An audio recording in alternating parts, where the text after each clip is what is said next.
Uy, bakit record? Record video. Bobo.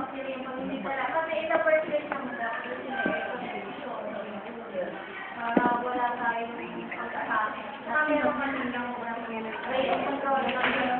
Kasi organic sila yung kaya magandang lagayan, properly controlled housing. Hindi ko na nga pala Parang na-system namin yung dapat ay ang karaniwan yung mga muling sa level para dagdag na rin sa pag-protect din sa mga citizens. With more and more species becoming extinct, the problem of permanent preservation is increasingly obvious. Some recently suggested methods, such as embedding in plastic, are too new to permit prediction. Preservation is also a problem with feeding and appropriate containment, as that discussed by theory and Tapos, naglalakad daw siya doon sa yun. Di ba yung Ngamit plastic? yung dati, parang ngayon may bago mga discover na Ano, story. para ma-preserve yung ano. Di ba gaya Diba? yung Si ano? parang destination naman. May nakaupo daw sa bench. Labeling. Fact. The label is more important than the material. Parang makakaano. Parang important yung specimen. Pero syempre, pagka yung may specimen, mali naman yung nakalabel na mga ganito. Parang wala lang din. Nakita mo lang siya, mali. Specimen that is not accurately labeled is worthless for more text, more taxonomic. Parang bubble.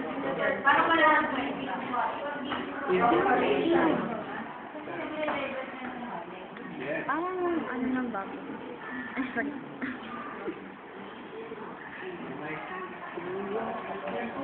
Many kinds of information are desirable, but by far the most important single piece of information is the exact locality of the collection of collections. Pagalan mo pa Siguro man yun kasi para, alam mo, kung saan makakatagpo yung para pati sa distribution. Ayaw. Tinatagalan lang yun. Additional, ecological information is valuable and even essential in forest studies. Just feeding insects are most critical. Why I love you. Ay. Inatay ko sa pagkakanila.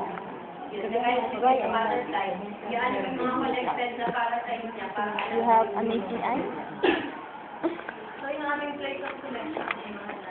I love your hair. Oh.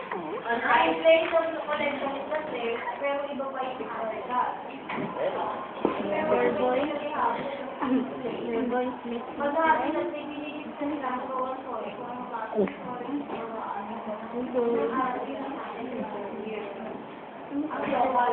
Your smile gives you brother. Oh. Ano ka ba? the label. The label is created in the field that the time of specimen is prepared. Yun, place of selection.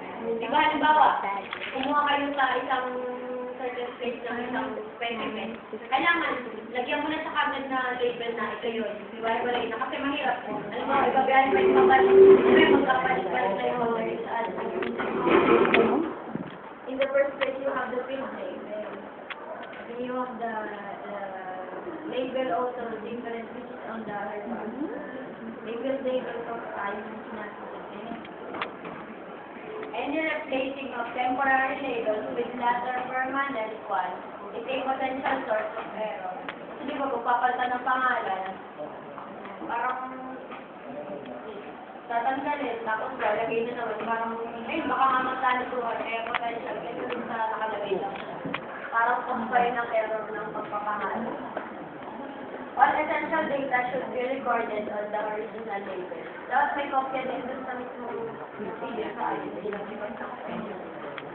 So, parang utang sa inyo. The original label should never be replaced by a museum label. Sa camera mo? If a museum label is desired, it should be added to the original label. Label attached to specimen preserved in alcohol or formalin must be corrosion-proof. Any writing must be resistant to fading or washing out. Yun naman, mas maganda yung gagawin sa pansin para hindi mo Katluhan.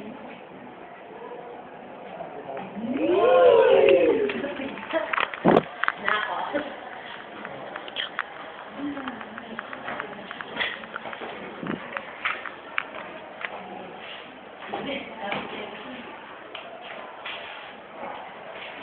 Parang hindi ito.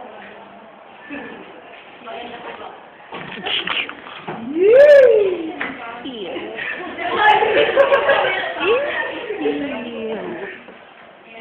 Curating of collection.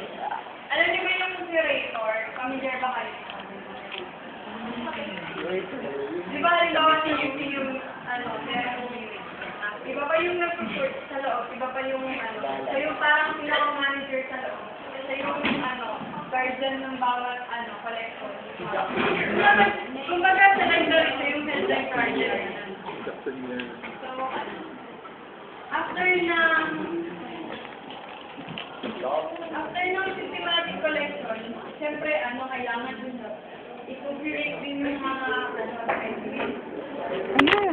This requires a great deal of expert knowledge, but also more important, a clear understanding of the functions of collection, of the different kinds of collection.